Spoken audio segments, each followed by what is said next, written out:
ओम ऐं ह्रीं क्लीं चामुण्डाय विचे स्वाहा। ओम ऐं ह्रीं क्लीं चामुण्डाय विचे स्वाहा।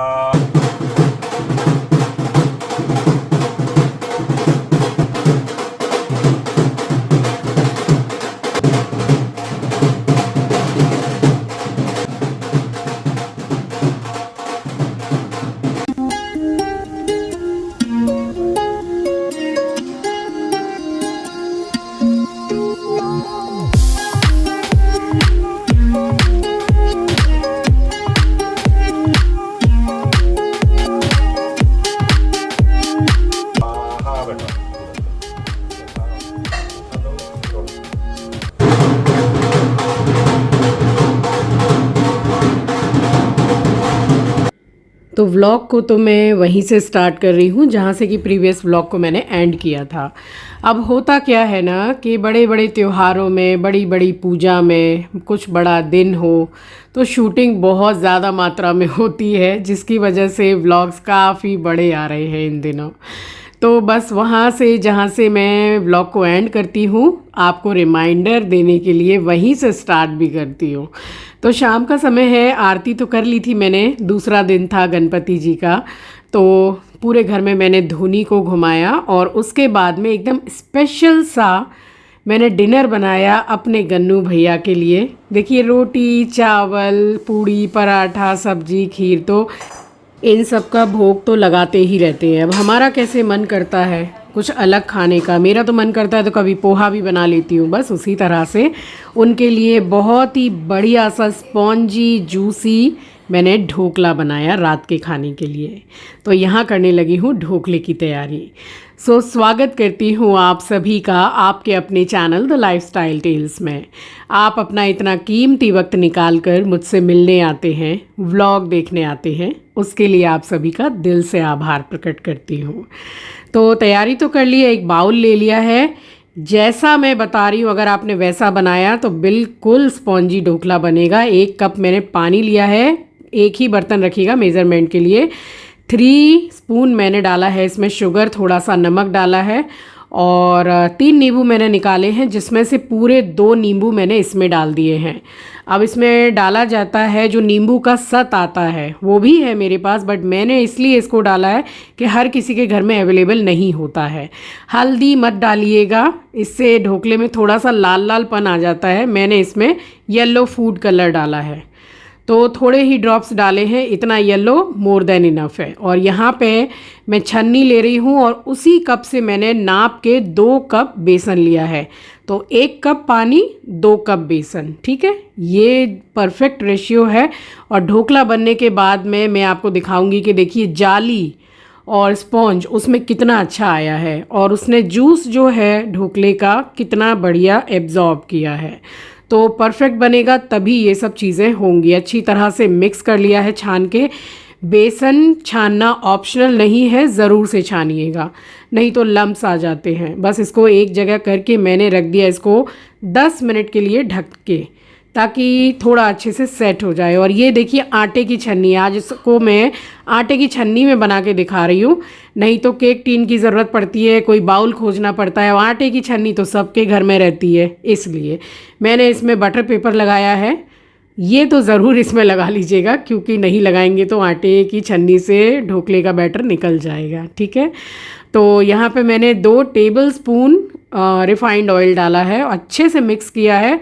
ये 1 टीस्पून मैं यहाँ पर डाल रही हूँ खाने का मीठा सोडा, जिसको बेकिंग सोडा भी बोलते हैं, और 4-5 छोटे चम्मच पानी, और अच्छी तरह से इसको एक ही डायरेक्शन में मिक्स कीजिए। देखिए पूरा फूल गया, जैसे कि इनो डालते हैं तो फूल जाता है। अब इसमें एकदम देर नहीं करनी है, मैंने पानी पहले ही बॉईल करने के लिए रख दिया था, इसको मैंने पोर कर दिया है जो मैंने सेट करके रखा है ढोकला के लिए छन्नी को।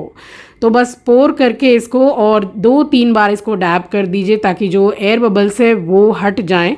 और साथ के साथ ही इसको रखिए ये जो स्टीमर है, तो पानी बॉयल होना चाहिए अच्छा, और मीडियम टू लो गैस पर इसको कम से कम गिन के 20 से 25 मिनट इसको पकने देना है। बीच में खोलना बिल्कुल भी नहीं है। कपड़ा इसलिए लगा लिया है कि जो ढक्कन में पानी जमा होता है गर्माहट से, वो भी उसी पे गिरता है, तो वो भी नहीं गिरेगा।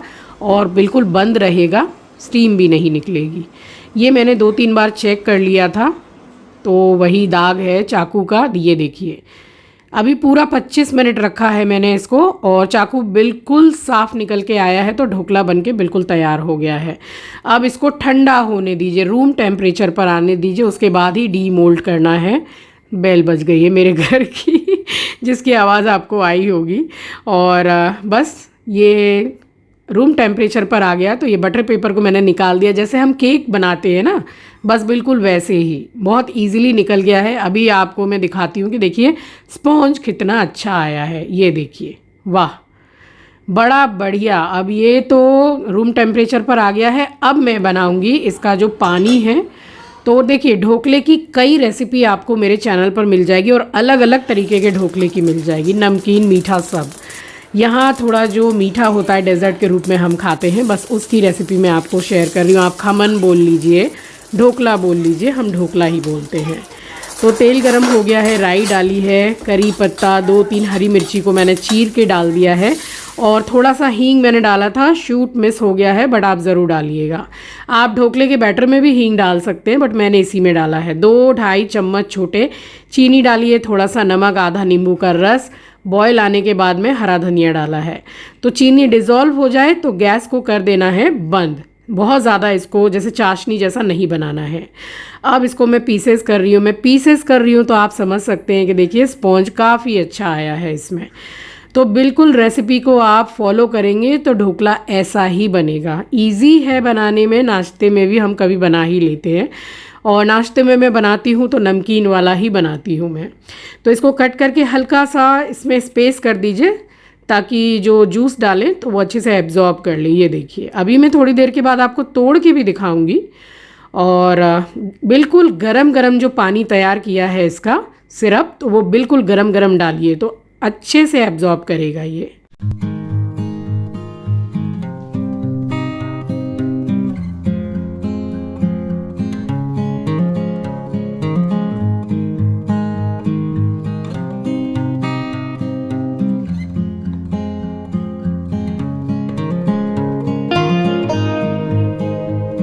तो सिरप जो है उसको बिल्कुल गर्मा गर्म ढोकले पर डालकर मैंने 10 से 15 मिनट के लिए छोड़ दिया, और यहाँ बैठकर मैं दीदी के साथ मूवी देख रही हूँ। इस दिन दीदी ने 3 मूवी देखी थी। एक तो दृश्यम का दोनों पार्ट देखा था, और ये हसीन दिलरुबा हमने लगा दी थी, जो कि बहुत अच्छी मूवी है। तो बस यहाँ थोड़ी देर बैठी हूँ, तब तक 15 मिनट के करीब हो गया था। और देखिए अब मैं आपको दिखाती हूँ ढोकले की शक्ल। और बस तो यहाँ आई हूँ मैं, सबसे पहले मुझे भोग लगाना था, उससे पहले एक बार आपको दिखा रही हूँ कि देखिए मैंने कितना सिरप डाला था और पूरा एब्जॉर्ब हो गया है। यही इसका साइन है कि ढोकला बिल्कुल परफेक्ट बना है। अगर नहीं बना होगा तो वो एब्जॉर्ब करेगा ही नहीं। अब आप देखिए कि जाली कितनी बढ़िया निकल के आई है। तो ढोकला तो भोग लगाया है और सबने 4-4 पीस करके खा लिया। अब ढोकला ख़त्म और हमारा डिनर भी बस हो गया। लाइट खाना था हमें, तो हमने कुछ और खाया ही नहीं है, बस जाके सो गई थी। और दूसरे दिन सुबह मिल रही हूँ, जिस दिन विसर्जन था 29 अगस्त को। तो उठ के मैंने बालकनी का दरवाज़ा वगैरह खोल दिया और अपने लिए यहाँ पर गर्म किया मैंने 2 ग्लास पानी। आपको एक चीज़ बताऊँ, ये जो झंडू का मैंने आपको दिखाया है, ये इसमें कुल मिला के 5 से 6 जड़ी बूटियाँ मिली हुई हैं, जिसमें से तुलसी है, आंवला है, गिलोय है और भी कुछ है, याद नहीं आ रहा है। बट ये इतना अच्छा है, मैं जब से पी रही हूँ इसको, मैं कुछ तो चेंजेस समझ रही हूँ। जैसे मेरे थाइज़ वगैरह में काफ़ी दर्द होता था, या थोड़ा बहुत जैसे कि हेडेक हो रहा था कुछ दिनों से, वो बिल्कुल बंद हो गया है और काफ़ी अच्छा है। और देखिए आंवला वगैरह है इसमें, तो ये अच्छा है ही। कोई प्रमोशन वीडियो नहीं है, मैं इसका कोई प्रमोशन नहीं कर रही हूँ, मैं इसको खुद कंज्यूम कर रही हूँ डेली बेसिस पे, इसलिए आपके साथ शेयर कर रही हूँ। और इसको इसी वीडियो में टैग भी कर दूँगी, ज़रूर से ट्राई कर सकते हैं आप। डेली 3 चम्मच इसको हल्के गुनगुने पानी में लीजिए, कोई साइड इफ़ेक्ट नहीं है, मुझे तो नहीं हुआ।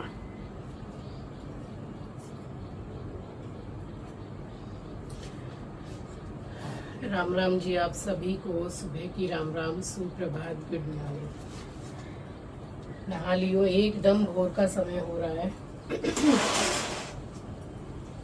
मैं घर के मंदिर में पूजा कर रही हूँ। पूजा वगैरह सब मैंने अंदर किया है, बट अब हाउस हेल्पर भी अभी आएगी सुबह, मैंने बुला के रखा हुआ है। सामने जो काम करती है उसको भी मैंने बोल के रखा हुआ है कि जब तक गणपति है थोड़ा आके करवा देगी, तो आ जाती है। पूजा कर लूँ, फिर उसके बाद आज विसर्जन है। आप सभी इनवाइटेड हैं कि हमारे गणपति जी के विसर्जन में आप भी आइए। और पंचामृत बनाना है पंडित जी के आने से पहले, तो ये सारे काम करके रखने हैं। बाजार गई है ना? नहीं, अभी तक पूछो ना ने। तो मैं नहाई हूँ, बस बैक टू बैक दीदी चली जाती थी नहाने के लिए। और यहाँ आरती की थाली रेडी की है दीदी ने, पंचामृत बनाया है। और ये भाई साहब सुबह से उठ के बैठा हुआ है कि कोई काम अगर बिगाड़ना हो तो प्लीज़ मुझे बता दो। क्योंकि इतना सामान ये देख रहा था ना कि रखा हुआ है, तो कुछ तो लेके भाग नहीं पाया, क्योंकि हम बहुत देखभाली कर रहे थे कि भगवान जी की पूजा है, कुछ भी मिस्टेक नहीं होना चाहिए, एकदम नहीं। उस चीज़ से बस परेशान था। और तीनों दिन कुछ कुछ देर के लिए इसको लीश भी बांधनी पड़ी है, क्योंकि कभी कभी तो वो अपनी हरकत पे आ जाता है ना, क्या कर सकते हैं। तो तबीयत तो ज़रा नरम थी ही मेरी, तो आंचल फटाफट से नहा ली। और इस दिन आंचल ने लीव लिया था अपने ऑफिस से, तो बस वो नहा कर आ गई और सारी तैयारी उसी ने की है जो मैं कर रही थी। और मैं आराम से बैठी, क्योंकि ये वाला जो वायरल चल रहा है ये 2-4 दिन में ठीक नहीं हो रहा है, ये तो पक्की बात है। जिसको हो रहा है 8 से 10 दिन तो खींच ले रहा है और बदन तोड़ दे रहा है, बिल्कुल एकदम एनर्जी नहीं है, कुछ नहीं है, इस तरीके का गंदा वाला वायरल चला है। तो बस मैं बैठ गई, इधर उधर सामान मैं भी देख रही थी। और ये हवन कुंड जो है ये मैं पिछले साल ख़रीद के ले आई थी, थोड़ा बड़ा सा, तो यही ठीक है। वो मिट्टी वाला अब हम नहीं लाते हैं। मिट्टी वाला लाने से होता क्या है कि कभी कभार वो चटक जाता है, फूट जाता है। और मिट्टी वाली जो पंचामृत हांडी होती है वो भी कभी कभार फूट जाता है। ऐसा हमारे सामने एक बार हो चुका है इंसिडेंस, इसीलिए मैं लेकर के ये वाला आई, तांबे वाला। तो ठीक है, हवन होता है तो थोड़ा ब्लैक ही पड़ जाता है, अच्छी तरीके से मांज के सुखा के रख देते हैं इसको। कभी भी पूजा पाठ होता है तो काम में आ जाता है। तो यहाँ सारी चीज़ें पंडित जी को आंचल ने तो करके दे दी थी, जो बाकी का थोड़ा बचा था वो मैंने, हाउस हेल्पर ने, सब ने, दीदी ने पंचामृत बना दिया। यहाँ हवन सामग्री का पूरा तैयार हो गया। तो इस तरह से फटाफट से सब ने मिलजुल के किया, तो खूब बढ़िया तरीके से हो गया सब कुछ।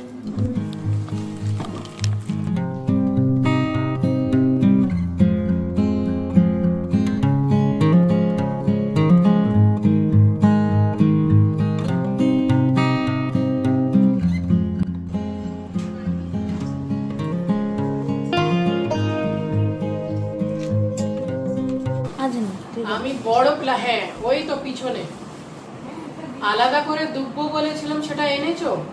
মানে এক্সট্রা দুর্ভা মাঙ্গা লিয়া হ্যাঁ দাও। আমি কোথায় বর্দি নিয়ে এলো, হাতের বর্দি কোথায় রাখলে? কি গো এইটা আছে নাকি? এই তো আমি জানি নিয়ে এলাম, তুমি এই জাপাই তো কি প্যাকেট যে মালাই, হ্যাঁ আর একটা প্যাকেট এক্সট্রা ये ওটা আর একটা ফুলে ये যে জাপে রাখছি পান তাতে দুর্বারে না, তোমার প্লাস্টিকে তো আমি শুধু ইয়ে দেখছি জবা মালা। ঠিক আছে, এটা হবে ঠিক আছে। आपको जाना हो पंडित जी तो चलिए। ये रहा चीचू तो बिना रबर की लगाई हुई है, इसको बिना रबर के कभी नहीं लगाना। और देखिए यही वाली मैंने कुर्ती निकाल के पहन ली थी, करीब करीब 5 महीने हो गए हैं। वेस्ट साइड से मैं और आंचल गए थे तब लेकर आए थे, तब से ये नई की नई रखी हुई थी। और इसमें कुछ रेड मैरून कलर है, तो लाल चूड़ियाँ तो मैं पहनी थी। और नेक इसका ऐसा है, तो बिल्कुल सिंपल सा मैंने टचअप किया। और मैरून कलर का पैंट इसमें मैंने वेयर किया है, मैरून ही मैंने इसमें वो लिया है दुपट्टा। तो बिल्कुल जैसे बहुत ज़्यादा झिक झैक मुझे नहीं पहनना था विसर्जन के दिन। और आपको पता है कि बीमार रहूं चाहे जो भी रहूं, ढोल आएंगे तो डांस ज़रूर करूंगी। आए चाहे ना आए, करना तो है, एंजॉय तो करना है। बस यहाँ मैं बैठ गई पूजा में, और पूजा के बाद फिर मैंने और आंचल ने मिलके साथ में किया है हवन। आ जाओ तुम लोग, टीका लगा लो। ओम श्री शते लक्ष्मी शपथनाम बहो रात्रि पारस्वे नक्षत्रानि रूपमसिनो व्यातम मयि खाना। श्री गणेश जी स्मरण करो, पाठ कर रहे हैं। ओम हरि ओम स्वस्ति न इंद्रो प्रवाह स्वस्ति नः पूषा विश्ववेदाः गणाधिगणपतये नमः। ओम मंदाकिन्यास्द्वारे सर्वपापमहरं शुभं पंचामृतस्नान ओम पयः पृथिव्यां पयोपधीषु परविखा देव एकमतनुवत करा भवन्तु। सारी पूजा होने के बाद यहाँ गणपति जी की पूजा मैंने की है और दीदी लगातार किचन में लगी हुई थी। मेरी हाउस हेल्पर में जैसे मैंने आपको बताया कि बहुत ज़्यादा उसने हेल्प की है। तो सारा भोग आज के दिन का भी दीदी ने ही बनाया था। आलू मटर पनीर की सब्जी, veg pulao with basmati rice, खीर बनाई थी, पूड़ी बनाई थी, पराठे भी बने थे। तो और मीठा वगैरह तो बहुत था, मोदक लड्डू, तो उन सब के साथ में ही भोग लगाया है। अब मैंने इतना शूट नहीं किया है तबीयत ठीक नहीं होने के कारण, और हवन में बैठी हुई थी मैं, तो शूट फिर कौन ही करता। तो बस यहाँ फिर मैंने और आंचल ने बैठ के किया है हवन।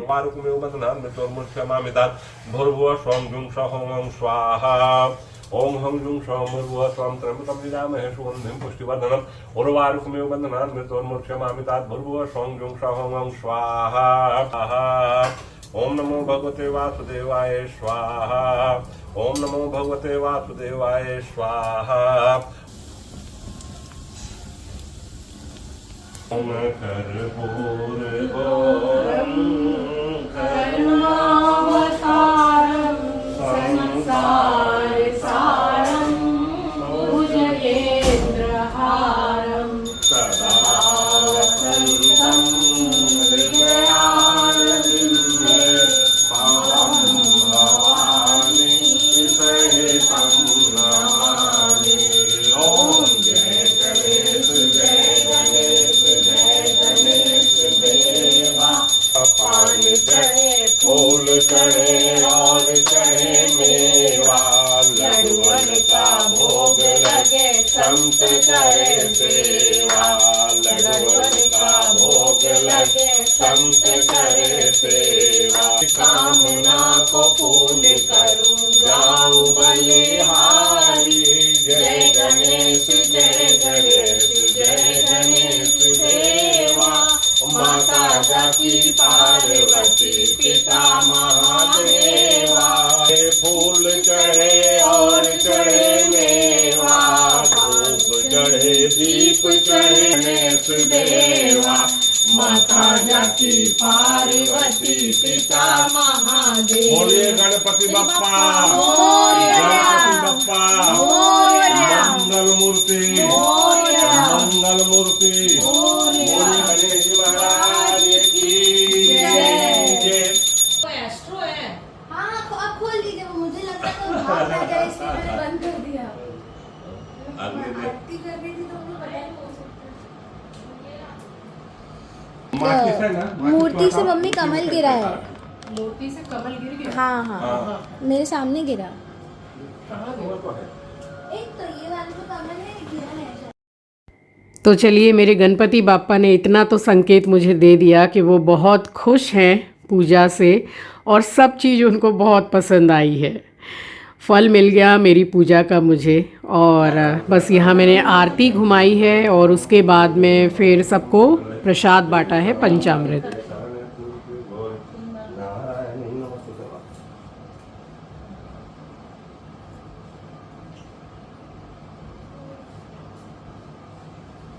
सबका भी सरगम हो जाए। तब फिर दीपक उठा के मंदिर में रख सकते हो, जब तक जलेगा जलेगा। पंडित जी को नाश्ता, पंडित जी इधर अच्छी। और इस दिन आंचल ने भी बहुत अच्छी खासी मदद मेरी करवाई। बस टोटल कुल मिला के यही है कि इतनी आराम से, इतनी आसानी से गणपति के ये 3 दिन निकल जाएंगे मुझे पता नहीं था। मैं इसलिए ऐसा बोल रही हूँ कि मैं खुद बीमार थी और अच्छी खासी बीमार पड़ गई थी मैं। और एक साथ कभी भी 2 दिन वीडियो में अपलोड ना करूं, ऐसा आज तक 4 सालों में कभी नहीं हुआ। यही पहली बार हुआ है। और मुझे आपके मेल्स और DM इतने आए हैं जिससे मुझे ये पता चलता है कि आप मुझे कितना प्यार करते हैं और रोज़ मुझे कितना मिस करते हैं। ठीक उसी तरह मैं आपको बहुत प्यार करती हूँ, सबको, चाहे मैं आपके कमेंट सेक्शन का रिप्लाई कर रही हूँ या नहीं, देखती सबका हूँ और अपनी कन्वीनियंस के हिसाब से मैं रिप्लाई भी कर देती हूँ। आप सबके प्यार और सपोर्ट के लिए दिल से आभार प्रकट करती हूँ। और ये वाला जो प्रसाद दीदी बना रही है, इसका नाम है ददी कर्मा, जो विसर्जन के टाइम पे बनाया ही जाता है। चाहे गणपति जी का विसर्जन हो, दुर्गा जी का विसर्जन हो, तो भगवान जी के विसर्जन से पहले ये बनता ही है और उनको भोग लगाया जाता है। और यहाँ पर बस पूजा 3 दिन की हो गई संपन्न। बड़े अच्छी तरीके से पंडित जी ने पूजा करवाई और यहाँ करवाया है विसर्जन। फिर विसर्जन के बाद में आप गंगा घाट ले जाकर मूर्ति का विसर्जन कब करते हैं ये आप पर डिपेंड करता है, बट घर से विसर्जन हो जाता है इस समय पर कलश हिलाने के बाद में।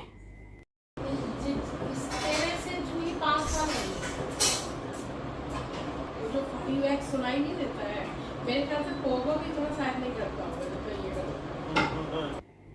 तो रितेश भी आया हुआ था और फिर बाद में अमन आया है और ढोल वालों को मैंने बुलाया था एक्चुअली 11 से 11:30 बजे के बीच में, क्योंकि मेरे घर में सुबह ही पूजा संपन्न हो जा रही थी।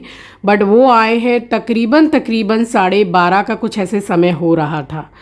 तो बस ढोल आया है और उसके बाद में फिर वही और क्या, ढोल में डांस किया है। बट कहीं ना कहीं मन भावुक हो जाता है विसर्जन के समय पर। बट ठीक है, मन में एक तसल्ली तो रहती है कि बापा अगले साल पधार ही रहे हैं, क्योंकि घर से ले जाते वक्त उसी समय गणपति बापा को फिर से आमंत्रण देना होता है कि अगले साल आपको आना है। और यहाँ पे ढोल आया और एस्ट्रो भागा। उसको ये आवाज़ से, उसको क्या, जितने भी पेट्स हैं उनको डर लगता है, तो फिर मेरे वाले रूम में उसको रख दिया था। तो उसको ढोल की आवाज़ से काफ़ी प्रॉब्लम होता है। और यहाँ आ गए ढोल, हमने किया है जम के डांस। चाहे डांस अच्छा आता हो या ना आता हो, एंजॉय तो करना ही है बस।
और ये चीज़ एकदम मस्ट है, अगर आप भी गणपति बिठाते हैं अपने घर पर तो विसर्जन से पहले उनको एक मीठा पान का बीड़ा ज़रूर अर्पण कीजिए और उसके बाद ही उनको विदा कीजिए।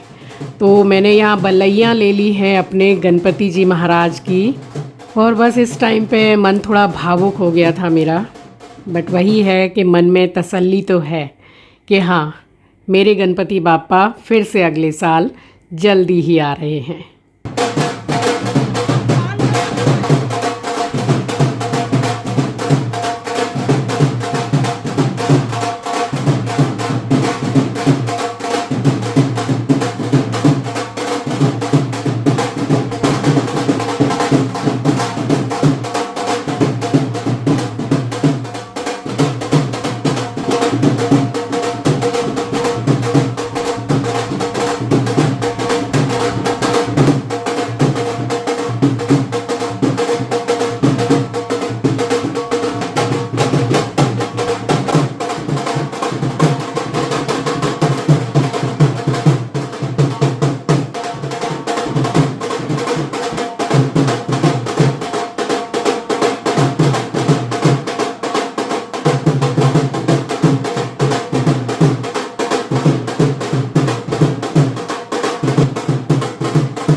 और जैसे कि विसर्जन से पहले पूरे ही घर में गणपति जी को घर के कोने कोने में घुमा के और इस तरह से घर के बाहर निकल के जाया जाता है, जैसे मुंह घर की तरफ ही होना चाहिए।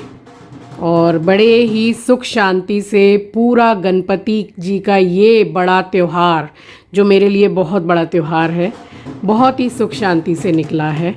और फाइनली मैं और अमन गए थे भूतनाथ गंगा घाट विसर्जन करने के लिए। बारिश ऐसी कि क्या बताऊं, भीग भी गए थे हम तो विसर्जन करते समय।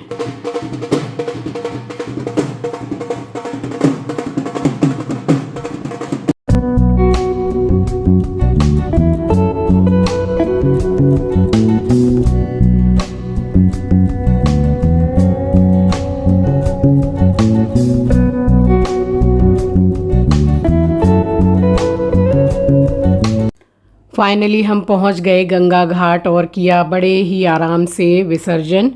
और चलिए, ये था मेरा आज का व्लॉग। आई होप कि आपको पसंद आया होगा। चैनल पर नए हैं, पहली बार विज़िट किया है तो चैनल को सब्सक्राइब ज़रूर कीजिएगा और शेयर करना तो बिल्कुल भी मत भूलिएगा।